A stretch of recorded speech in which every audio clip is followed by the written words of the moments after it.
ভাল লাগিছে, অলপ অলপ ভয়ো লাগিছে আৰু যথেষ্ট আশাবাদী যে আমি এবাৰ বিহালীত ভাৰতীয় জাতীয় কংগ্ৰেছ বিপুল ভোটত জয়যুক্ত হ'ব। আপোনাৰ কাৰ লগত যুঁজখন হ'ব বুলি ভাবে? অভিয়াছলি বিজেপিৰ লগতে হ'ব।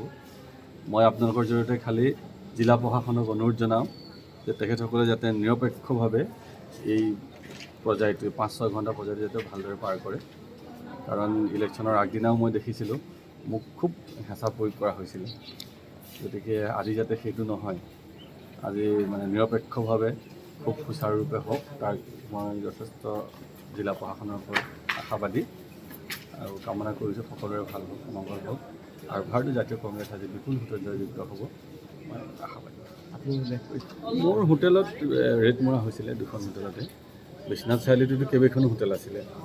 মই আশা কৰিছিলোঁ যে আটাইকেইখন হোটেলতে ৰেড কৰা হ'লে হয়তো মোৰ মনটো ভাল লাগিছিলে, কিন্তু মানে মই কংগ্ৰেছৰ কেণ্ডিডেট বুলিয়েই মোৰ হোটেলত ৰেড কৰাটো এইটো মই আচলতে সাধাৰণভাৱে ল'ব পৰা নাই। গণতান্ত্ৰিক দেশ এখনত কংগ্ৰেছ কৰাটোতো এইটো পাপ হ'ব নোৱাৰে।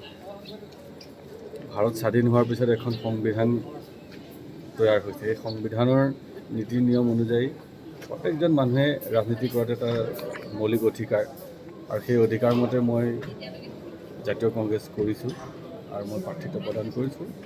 গতিকে মই এতিয়াও আশা কৰিছোঁ যে এতিয়াও যিখিনি আৰু পৰ্যায় যি 5-6 ঘণ্টা যিটো আৰু লাষ্ট পৰ্যায়ৰ ইলেকশ্যন আছে, এইটো যাতে খুব সুচাৰুৰূপে হয়, নিৰপেক্ষভাৱে হয়, তাৰ কামনা কৰিছোঁ।